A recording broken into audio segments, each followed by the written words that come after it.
Reber Öcalan da Ağustos ayında İmralı heyetiyle yapmış olduğu görüşmede 3 ana kilit noktası olarak tanımladığı demokratik toplum, barış ve demokratik entegrasyon bu sürecin ana 3 sac ayakların olduğunu ifade etmişti.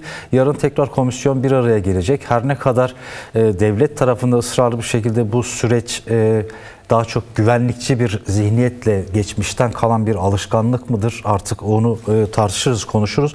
Yoksa hala aynı niyeti sürdürmekten mi kaynaklıdır? Güvenlikçi bir yaklaşımı öncelerken aslında bu sorunun çok köklü, tarihsel kökenleri de olan, sosyolojik boyutları da olan bir sorun olduğu, mesele olduğu, sadece Kürtleri de ilgilendiren bir mesele değil. Aynı zamanda Anadolu coğrafyasında, Mezopotamya'da ve Orta Doğu'da yaşayan bütün halkları ilgilendiren bir sorun olduğu da bilinen bir gerçek. Siz neler söylemek istersiniz? Yaşanan bir yılı aşkın bir süreç var yaşanmış olan ve gelinen aşamanın hala ağır aksak da olsa ilerlediği bir dönemi yaşıyoruz. Neler yapılması gerekir? Yarın tekrar komisyon bir araya gelecek. Önce genel bir değerlendirmenizi duymak isteriz değerli Bozan. Daha sonra da bu demokratik entegrasyon meselesini izleyicilerimize daha da açmak, ayrıntılı bir şekilde açmak için onun üzerine de biraz konuşalım isterim. Sözü uzatmadan ben size vereyim. Öncelikle yani geçtiğimiz yıl 1 Ekim tarihinden itibaren bugüne kadar yaşananlara baktığımızda evet her yönüyle gerçekten bu toplumda çok ciddi anlamda umut yaratan, aynı zamanda heyecan veren gelişmeler yaşadık. Ve bu 1 yıllık süre içerisinde biz şunu gördük. 1 yıllık süre Kürt meselesinin çözümü için gerçekten çok kısa bir süre, ama 1 yıllık süre içerisinde aynı zamanda devlet kanadının, devlet tarafının attığı ya da atmadığı adımlara baktığımızda gerçekten uzunca bir süre. Bu 1 yıllık süre içerisinde Kürt Özgürlük Hareketi'nin Sayın Öcalan'ın çağrılarıyla attığı adımlara biz baktığımızda gerçekten tarihi adımlar atıldı. Yani Cumhuriyet tarihinde atılmamış adımlar atıldı ya da Kürt Özgürlük Hareketi'nin kendi mücadele tarihinde hiçbir zaman atmadığı adımları atma. Diğer boyutuyla devlet kanadına, devlet kısmına baktığımızda adeta toplumda bu süreç, bu dönem tek taraflı mı yürüyor duygusu yaratan bir hali yaşadık. Bu süre içerisinde, 1 yıllık süre içerisinde elbette yine tarihi günleri yaşadık. İşte tarihi adımlardan bir tanesi neydi? 100 yıllık Cumhuriyet tarihinde ilk defa Kürt meselesinin çözümü için neredeyse meclisin tamamının mutabakatı ve katılımıyla kurulan bir komisyon söz konusu. Bu anlamda komisyonun bugüne kadar yaptığı çalışmaların tamamına baktığımızda evet eleştirel yanları var, evet eksik yanları var, ama her şeye rağmen tarihidir ve bugüne kadar yaptığı çalışmalar anlamlıdır. Bu boyutuyla yani bu 1 yıllık süre içerisinde yaşananlara baktığımızda kısaca özetle bunlar söylenebilir. 1 yıllık süre içerisindeki temel eksiklik neydi diye soracak olursanız, evet 86 milyon yurttaşta bir inanç var, bir umut var. Memleketin 50 yılını adeta heba eden bir çatışma hali söz konusuydu ve bu çatışma halinin sona ereceğine dair çok büyük bir heyecan ve umut var. Ama aynı zamanda yine az önce ifade ettiğim gibi devletin atmadığı adımlardan kaynaklı sürece dair bir güvensizlik söz konusu. Sürece dair güvensizliklerin sebebi de ne Kürt Özgürlük Hareketi ne Sayın Öcalan. Bunu sadece DEM Partililer ya da Kürtler söylemiyor. Bunu toplumun çok farklı kesimleri söylüyor. Bugüne kadar hiçbir şekilde DEM Parti ile yan yana gelmemiş veya DEM Parti'ye hiçbir şekilde oy vermemiş ya da sürece dair çok aykırı, çok eleştirel tutumları olan yurttaşlar dahi bu kaygıyı ortaya koyabiliyorlar. İşte tam da bu noktada evet kilit nokta demokratik toplum, demokratik barış ve demokratik entegrasyonda, bu üçlü sac ayağında demokratik entegrasyondur. Demokratik entegrasyonu özetle bence şu şekilde anlatmak gerekiyor. Bir halkın başka bir halkın varlığını, dilini, kimliğini yok saymadı. Bu ülkede, bu coğrafyada yaşayan bütün halkların, bütün inançların, bütün toplumsal kesimlerin kendini özgürce ve eşit bir şekilde ifade ettiği bir modeldir. Çoğun azı yenmediği, çoğun azı yok etmeye çalışmadığı bir model demokratik entegrasyon ve yine az önce siz kendiniz de ifade ettiniz. Demokratik entegrasyonda ne teslim alma söz konusu ne teslim olma söz konusu. Demokratik entegrasyonda yine aynı şekilde kazanan hiçbir kesim yok. Kaybeden hiçbir kesim yok. Tarafların, toplumsal kesimlerin, halkların, farklı inançların tamamının kazandığı bir model. İşte tam da bu anlamda belki komisyonun, işte yarın mecliste kurulan komisyon İmralı Ada Hapishanesi'ne gidilsin mi gidilmesin mi gündemiyle toplanacağı söyleniyor. İşte tam da bu noktada demokratik toplum, demokratik barış ve demokratik entegrasyona dair Sayın Öcalan'ın düşüncelerini bizzat komisyonun dinlemesi gerekiyor. Bu noktadaki önerilerini, bu noktadaki modelini komisyonun bir şekilde doğrudan dinlemesi gerekiyor ve bu dinlemelerinde aynı zamanda komisyon çalışmalarının şeffaf olması boyutuyla aynı zamanda 86 milyon yurttaşla da paylaşması gerekiyor. Bu komisyon çalışmalarını raporlandıracak daha sonra ve Meclis Genel Kurulu'na sunacak. Ve beklenen o ki bütüncül bir hukuk temelinde, hukuksal temelde bütüncül bir entegrasyonun sağlanacağı geçiş dönemine ait kimi düzenlemelerin, yasaların çıkarılması da gündemde tartışılıyor. Her ne kadar bu hafta özellikle bu AİHM'in almış olduğu karara son gün itiraz etti Adalet Bakanlığı, onu da reddetmiş olmasına rağmen her ne kadar yani mevcut hukukun dahi gereklerini yerine getirmeyen bir iktidarın sanki bu bir bahşedilmiş bir şeymiş gibi davranmasını da eleştirenler çok yoğun. Sadece bir taraf değil, bir toplumun birçok kesimi de eleştiriyor.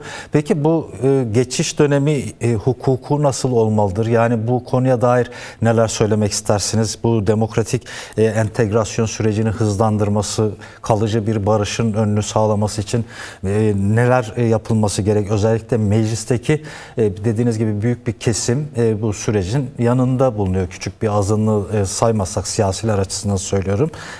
Hızla atılması gereken adımlar nelerdir? Yani entegrasyon yasaları çıkması gerekmeden yapılması gerekenler var. Yani haksız ve hukuksuz bir şekilde siyasi rehin olarak içeride tutulanlar var. 11 seneyi geçmiş, umut hakkının hala tartışıldığı ve Avrupa Birliği'nin de bu konuda sürekli kredi vererek Türkiye'nin tutumunu uzatmasına yol açtığı bir dönemi de yaşıyoruz. Bu konuya dair değerlendirmelerinizi ve yorumlarınızı da duymak isteriz. Ben az önce ifade ettiğim, dedim ki yani bu bir yıllık süre içerisindeki en büyük eksiklerden bir tanesi sürece olan güven. Sürece olan güveni dediğimiz aşamada tesis etmesi gereken devletin ta kendisi. Devlet sürece olan güveni tesis ederken geçiş sürecine dair, demokratik entegrasyona dair yasal düzenlemeleri yapmasına gerek kalmadan gerçekten bu döneme olan güveni kolaylıkla sağlayabilir. İşte az önce siz ifade ettiğiniz Avrupa İnsan Hakları Mahkemesi'nin Selahattin Demirtaş'la ilgili vermiş olduğu karar. Avrupa İnsan Hakları Mahkemesi Selahattin Demirtaş'la ilgili ilk defa karar vermedi. Bu üçüncü kararı. Ve özellikle bir yıllık süreç tartışmalarından kaynaklı toplumun farklı kesimlerinde çok ciddi anlamda Selahattin Demirtaş, Figen Yüksekdağ ve Kobani Kumpas davası da yargılanan siyasetçilerin serbest bırakılmaları gerektiğine dair bir beklenti söz konusu ki bu zaten olması gereken. Bugün devlet eğer yani çünkü şu açıkça ortadadır. Artık bugüne kadar iktidar, devlet yargıyı siyasetin bir aracı olarak kullandı. Ya yargı üzerindeki elini çeksin, yargı gerekeni yapsın, ya da bugüne kadar bu yargılamada nasıl siyasi bir tavır takındıysa da sürecin ruhuna denk düşeni yapsın ve Kobani Kumpas davasında yargılanan siyasetçiler, başta eş genel başkanlar Selahattin Demirtaş ve Figen Yüksekdağ olmak üzere derhal serbest bırakılmaları gerekiyor. Yine aynı şekilde bakın dün Batman, Halfeti ve Mardin belediyelerine atanan kayyumla ilgili İçişleri Bakanlığı'nın yeniden değerlendirme günüydü. Yani biz biliyoruz ki kayyuma dair yine toplum farklı kesimleri bunların siyasi kararlar olduğunu ortaya koyuyor. Şimdi o nedenle işte tezelden Mardin, Batman, Halfeti belediyeleri halka teslim edilebilir. Bunun için herhangi bir yasal düzenleme yapılmasına gerek yok. Yine cezaevinde hasta tutsakların serbest bırakması ile ilgili yasal bir düzenleme yapılmasına gerek yok. Yine idare ve gözlem kurullarının keyfi bir şekilde tahliyelerini ötelediği mahpuslarla ilgili, tutsaklarla ilgili yasal bir düzenleme yapılmasına gerek yok ki bu adımlar küçük adımlardır ama toplumun sürece olan güvenini sağlama açısından oldukça kıymetli olacaktır. İşte bunlar kolaylıkla yasal düzenleme yapılmadan atılması gereken adımlar, yapılabilecek çalışmalar. İşte demokratik entegrasyona dair veya geçiş süreci yasal düzenlemeler için elbette yeni bir hukukun konuşulması gerekiyor. Ve bu yeni hukuku konuşurken Kürt Özgürlük Hareketi'nin 26 Ekim'de yaptığı açıklama, attığı adımın gerçekten dikkate alınması gerekiyor. Demokratik entegrasyon ne şekilde yaşanacak? Geçiş süreci yasaların içerisinde neler olmalı? Bunların doğrudan bu meselenin birinci derecede muhatabı olan Sayın Öcalan'la görüşülmesi gerekiyor. Bunun görüşmesi gereken de mecliste kurulan komisyondur. Yani bugün gerek komisyon içerisinde olsun, gerek komisyon dışında olsun, komisyon İmralı Ada Hapishanesi'ne gitmesin demek çözümün önüne set koymaktır. Komisyon İmralı Ada Hapishanesi'ne gitmesin demek çözümün önüne barikat kurmak demektir. Bu nedenle aynı zamanda hem sürecin gereği hem de sürece olan güvenin tesis edilmesi için komisyonun bir an önce İmralı Ada Hapishanesi'ne gitmesi gerekiyor. Sayın Öcalan'la görüşmesi gerekiyor. Şunun için gitmesi gerekiyor bakın. Sadece bu ülkede yaşayan Kürtler için değil, sadece bu ülkede yaşayan DEM Partililer için değil, 86 milyon yurttaş için gitmesi gerekiyor. Çünkü Sayın Öcalan'ın önerdiği demokratik entegrasyon modeli sadece Kürtlerin geleceği için bir model değil. Evet. Bu coğrafyada yaşayan bütün halkların, bütün inançların, bütün toplumsal kesimlerin geleceği için bir model öneriyor. Aynı zamanda şunu biz ifade ediyoruz. Kürt halkı bu 50 yıllık süre boyunca hiçbir zaman kendi dilinden, kimliğinden, kültüründen vazgeçmedi. Ve geldiğimiz aşamada da kendi dil, kimlik, kültür ve yine aynı şekilde kendi kendini yönetme iradesi ve isteğinden vazgeçmeyen bir halk var.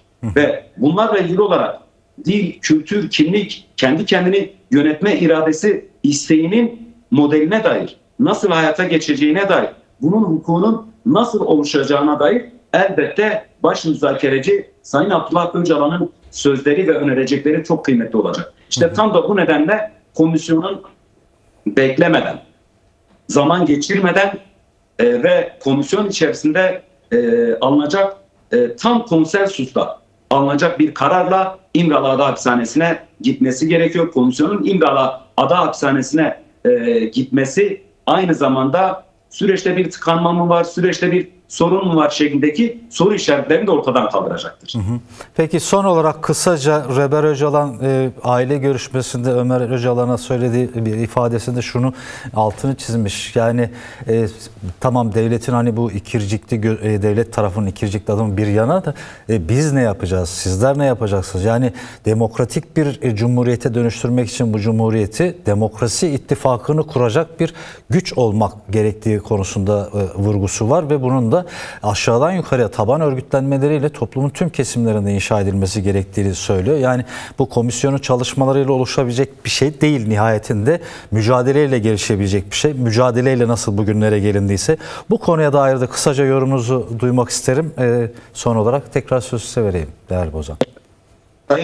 Sayın Abdullah Öcalan'ın aile görüşmesi esnasında Ömer Vekilimize söyledikleri oldukça kıymetliydi. Aynı zamanda aslında şöylesi bir gerçeği de ortaya koydu. Sayın Abdullah Öcalan 27 yıldır İmralı Ada Hapishanesi'nde sürekli düşünüyor, sürekli üretiyor ve sürekli değişen, dönüşen bir modeli ortaya koyuyor. Ama belki aynı zamanda bu bir öz eleştiridir. Bizler de demokratik siyaset içerisinde mücadele eden biz siyasetçiler de belki bugüne kadar yükün çok büyük bir kısmını Sayın Abdullah Öcalan'a bıraktık. Evet. İşte bugün demokratik siyaset mücadelesi veren bizlerin bu yükü Sayın Abdullah Öcalan'ın omuzlarından almamız gerekiyor.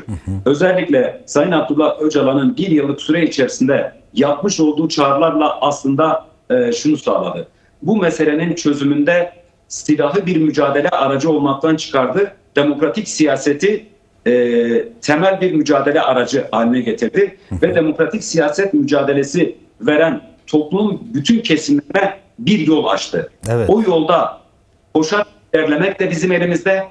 O yolu emekleyerek yavaş yavaş yürümek de bizim elimizde. Hem Anadolu'nun hem Mezopotamya'nın gerçekten bir yüzyılı heba oldu. Biz önümüzdeki yüzyılı heba etmek istemiyorsak elbette Sayın Öcalan'ın açtığı bu yolda bence omuz omuza koşarak yürümek gerekiyor. Bunun da temel ayağı şuradan başlıyor.